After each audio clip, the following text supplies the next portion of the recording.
Assalomu alaykum aziz do'stlar. Sizlar uchun yana bir foydali kontentni davom ettiramiz. Ya'ni 7 xazinaning biri bu tovuqlar hisoblanadi va mana shu joyda sizlarga 2000 dona dediga 2000 dona jo'ja tayyor 1 oylik sotuvda.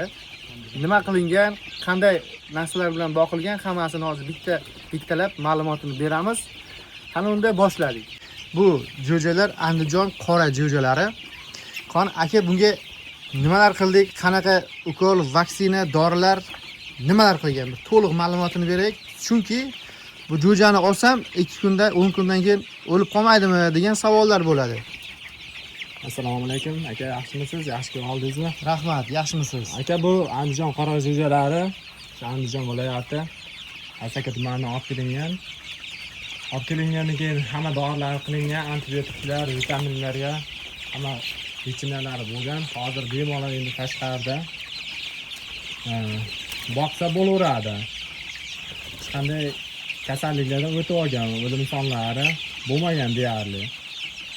Bemalol olib boqib, tuxum yo'nalishda boqilsalar bo'laveradi. Buni qayergacha dastlabki qilib bera olamiz? Surxondaryo bo'ylab dastlabki qilib bera olamiz aka. Cheklanmagan miqdorda yana iziga jo'jalarimiz bor. Hozir 2000 ta va undan tashqari ham istovchilar bo'lsa, ya'ni oluvchilar bo'lsa, topib bera olamiz. Shunaqa.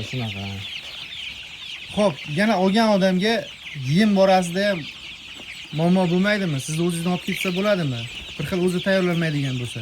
Hozir biz buni spesial yemda boqilgan bu jo'jalar. Hozirda endi bemalol o'zimizni hovlimizda yetishtiradigan makkayu bug'doy yormalar bilan boqsa bo'laveradi.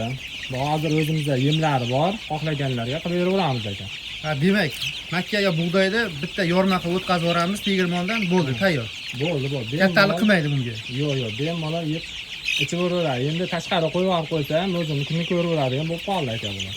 Manzil Surxondaryo viloyati Jarqo'rg'on tumani, Oqqo'rg'on mahallasi. Mana ichkaridagilarni bitta ko'rsatib ketamiz. Jo'jalar sog'lom.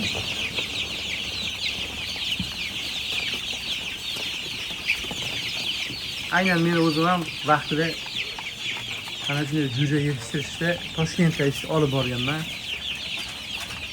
Bu qizil bo'lardi. Tuxumga asoslangan bu Andijon qora jo'jalari. Bemalol qo'rqmasdan murojaat qilavering. Mana tayyor yemlardan berilgan. Oyoqda pati bor qora jo'jalar. Telefon nomerini ayting aka. Telefon nomerimiz aka 97lik 225 1709. Yana bir Kim deb chiqadi sizga? Zuhriddin. Ismim Zuhriddin aka. Zuhriddin aka deb murojaat qilaverasizlar. Xohlashsa yana bitta nomerim bor. Ayting qo'shimcha. 88 186 186 75 ga aloqaga chiqaveramiz. Mana tayyor yemlari ham bor. Istagan miqdorda olishingiz mumkin bo'ladi yemlarni. Xullas, bu jo'jalar endi tashqarida, hovlida bemalol boqursa bo'ladi. Necha oyda tuxumga kiradi bu? Xolos aka, 1 oy o'tdi, yana 5 oyda 100% tuxumga kirib ketadi. 5 oyda 5 oydan keyin tuxumga kiradi. Tuxumga kirib boshlaydi, 6-oyga ponni hammasi 100% tuxumga kiradi, xudo xolasa. 1 oy o'tgan, bu yoqqa 5 oy, 4 oyda tuxumga kirib boshlaydi. Xullas, manzilda aytib o'tdik, bemalol telefon qilasiz, dastavka, ya'ni yetkazib berish bor. Istalgan miqdorda topib bera oladi.